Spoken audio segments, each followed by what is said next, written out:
Bonjour à tous. Aujourd'hui, je vais vous présenter les études qualitatives. La théorie se trouve dans le livre au chapitre 4 à partir de la page 94. Nous allons d'abord parler des éléments que vous devriez connaître à la fin de cette production.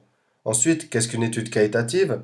Les différentes approches, quelques chiffres que j'ai pu trouver sur les études de marché, les avantages et les inconvénients d'une étude qualitative, quelques exemples. Je vais vous expliquer comment réaliser sa propre étude qualitative et pour finir, avec vos questions si vous en avez, et enfin mes sources.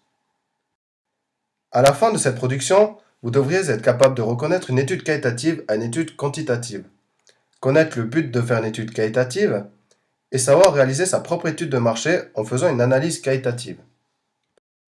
À quoi sert principalement une étude qualitative? Elle sert tout simplement à analyser les mécanismes psychologiques de nos clients. On cherche à savoir comment fonctionne leur comportement. On l'utilise surtout pour les nouveaux produits. Elle est en opposition à l'étude quantitative. Il existe différentes techniques pour faire une étude qualitative. La première est la technique d'investigation libre. Les consommateurs peuvent s'exprimer librement sur un sujet durant un entretien entre un spécialiste et le client.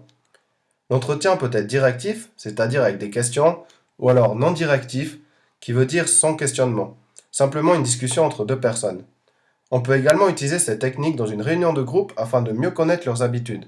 Ces entretiens sont généralement filmés ou enregistrés pour pouvoir mieux analyser par la suite. La deuxième technique est la technique projective.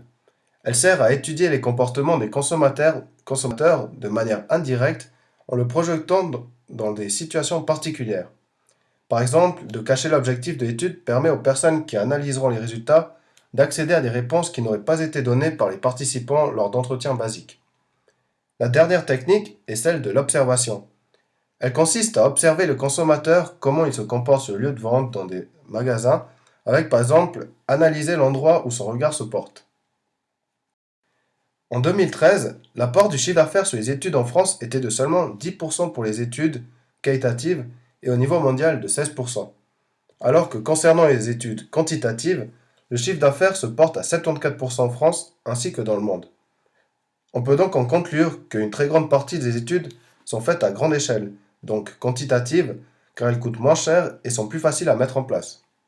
L'étude qualitative est avantageuse lorsqu'on veut comprendre en profondeur un phénomène, sans se contenter d'une simple analyse d'un instant T.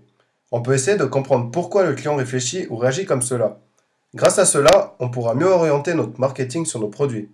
L'étude quantitative se fait sur des centaines voire des milliers de personnes interrogées, alors que l'étude qualitative propose une analyse compréhensive des sujets en incluant des interviews tout en se basant sur seulement quelques individus.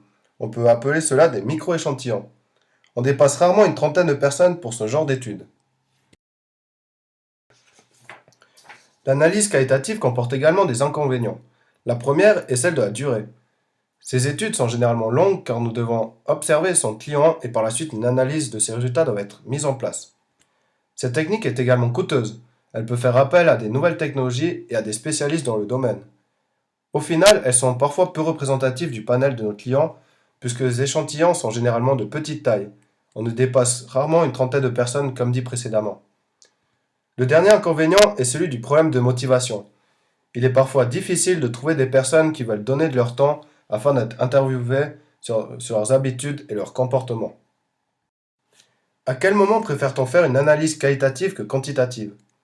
Premièrement, lorsque nous sommes en recherche d'idées pour un nouveau produit, pour connaître les besoins de nos clients et donc dans quel domaine allons-nous innover.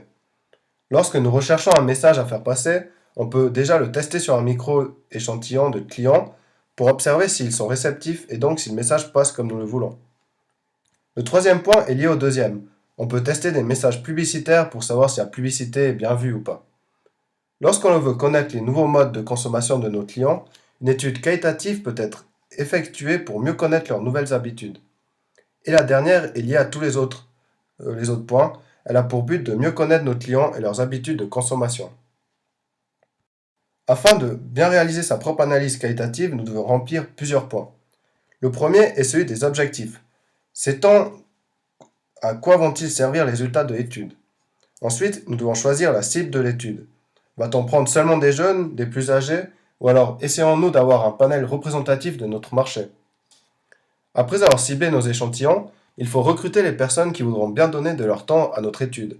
Évidemment, il faudra les remercier en les payant ou alors en leur offrant certains de nos produits ou des rabais sur leurs achats. Ensuite, trouver le temps et les lieux pour effectuer notre étude. Et à la fin, il faudra analyser les résultats que nous avons obtenus afin de pouvoir les utiliser au mieux. J'arrive au terme de ma production. Je reste à votre disposition si vous avez des questions ou si vous n'avez pas compris certains points. Et pour finir, voici mes sources. Je vous remercie pour votre attention et vous souhaite une belle journée.